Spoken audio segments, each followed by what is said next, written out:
Prem Shukla ji, BJP के खेल ने एमबीओ को पूरी तरह से फेल कर दिया है महाराष्ट्र में।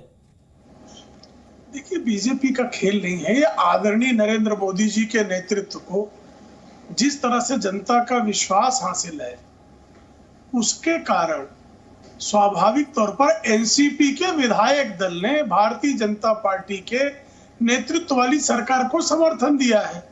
अब इसे बगावत तो शरद पवार करते हुए दिखाई दे रहा है, और शरद पवार का इतिहास रहा है बगावत का। शरद पवार ने वसुंधरा पाटिल से बगावत की, शरद पवार ने कांग्रेस से बगावत की, शरद पवार इस बार अब अपनी पार्टी में बगावत कर रहे हैं।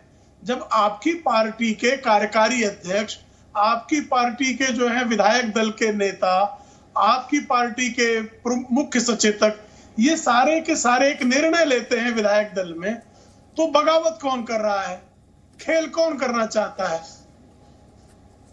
जी प्रेम शुक्ला जी, तो ये माना जाए कि जो महागठबंधन एक बनाने का प्रयास पूरे देश भर में चल रहा था, मैंने 2 दिन पहले शरद पवार का बयान सुना था कि अब अगली बैठक महागठबंधन की बेंगलुरु में होगी। क्या आपको लगता है कि उस महागठबंधन को भी झटका दिया है और कहीं ना कहीं ये बीजेपी की एक रणनीति है 2024 के लोकसभा चुनाव को देखते हुए?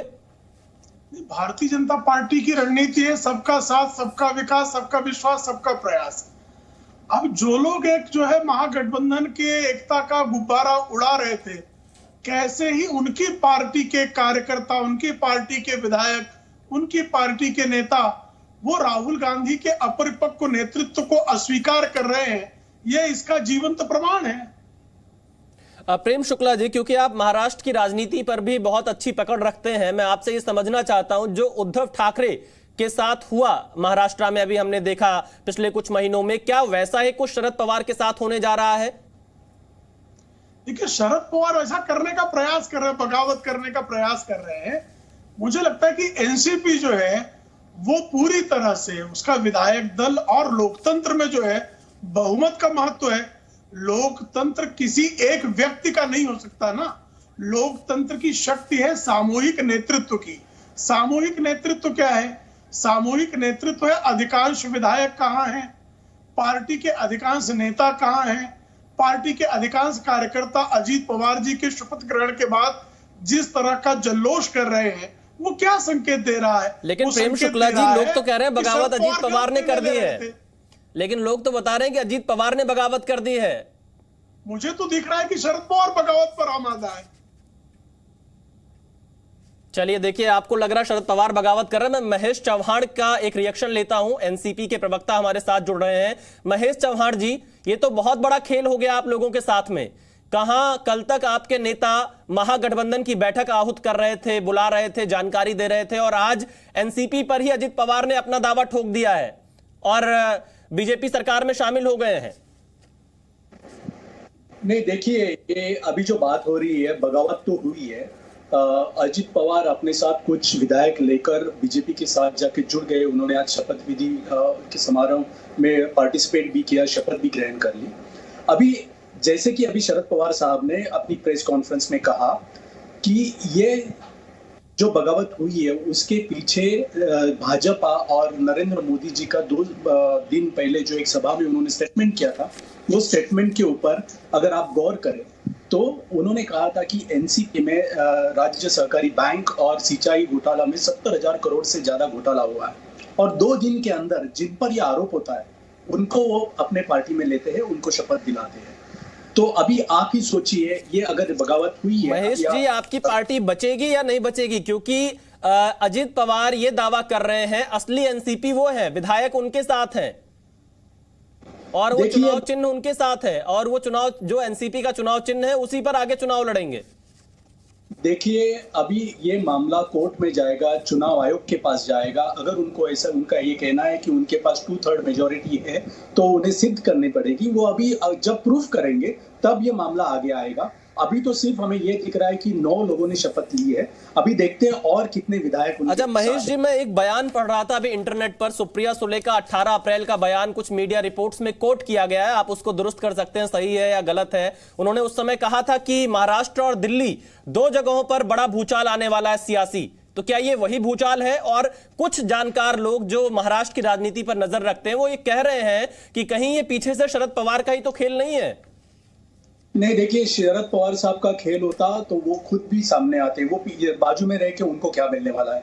अभी उनकी प्रेस कॉन्फ्रेंस चल रही है, अभी भी चालू है। अभी थोड़ी देर पहले उन्होंने कहा है कि जो भूमिका इन लोगों ने, इन विधायकों ने ली है वो पार्टी के विचारधारा के विपरीत है और हमारा उनको समर्थन नहीं है।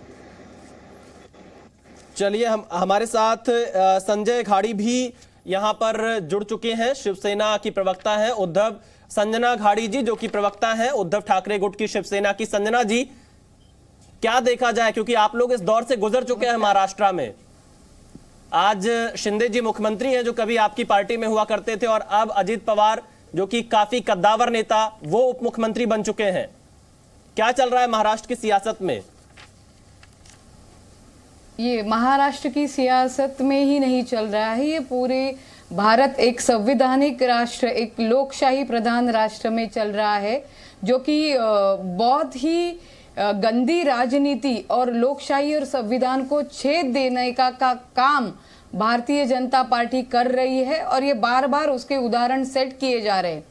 मैं आपको 1 मिनट के लिए रोकूंगा। उद्धव ठाकरे ने मंगलवार को बड़ी बैठक बुलाई है। महाराष्ट्र की राजनीति से जुड़ी ये बड़ी खबर आ रही है। उद्धव ठाकरे ने सभी विधायकों को शामिल होने का आदेश दिया है। उद्धव ठाकरे ने यह बैठक दोपहर 12:30 पर पार्टी ऑफिस पे बुलाई है। महाराष्ट्र की सियासत से यह बड़ी खबर इस वक्त सामने आ रही है। उद्धव ठाकरे ने विधायकों की बैठक बुलाई है। मंगलवार को यह बैठक बुलाई गई है, और इस बैठक में महाराष्ट्र के ताजा हालात पर चर्चा होगी, क्योंकि जिस तरह से अजित पवार ने उप मुख्यमंत्री पद की शपथ ली है, शरद पवार को बड़ा झटका लगा है, एनसीपी में टूट हुई है, उसके बाद से ये एक बड़ा अपडेट आ रहा है। उद्धव ठाकरे ने अपने विधायकों की बैठक बुलाई है। संजना, ये इस बैठक के क्या मायने हैं? ये बैठक क्यों बुलाई जा रही है? क्या होगा इस बैठक में? ये सेना भवन में 12:30 बजे मंगलवार को बैठक है, और हमें सभी उपनेता, डिप्यूटी लीडर, प्रवक्ताओं को उसका न्योता आया हुआ है। और महाराष्ट्र में हमारी आगे की रणनीति शिवसेना उद्धव बाला साहब ठाकरे गठ करके क्या रहेगी, उसके बारे में वहां पे जरूर बातचीत होगी। और उसी के साथ अभी आपने जो प्रश्न मुझे पूछे हैं, तो इसमें सबसे पहले तो महत्वपूर्ण है कि शरद पवार जी की अभी प्रेस कॉन्फ्रेंस शुरू है, और उन्होंने जिस तरह से बताया, या पीछे के कुछ कार्यकाल में देखा जाए तो अजित दादा जाने वाले हैं बीजेपी के साथ या फिर शिंदे सरकार के साथ, ये बातें कुछ महीने भर से शुरू थी, और उसको ये प्रत्यक्ष रूप में वो आज आई हुई है। और राष्ट्रवादी में ये फूट पड़ी है कि नहीं पड़ी है, इसके बारे में अधिकृत तो शरद पवार साहब बता सकते हैं। एक सेकंड मुझे सिर्फ ये बताने दीजिए कि अभी हम बहुत जनों को लग रहा होगा कि उद्धव साहब के गठ पे या महाविकास आघाड़ी में फूट गिरी है।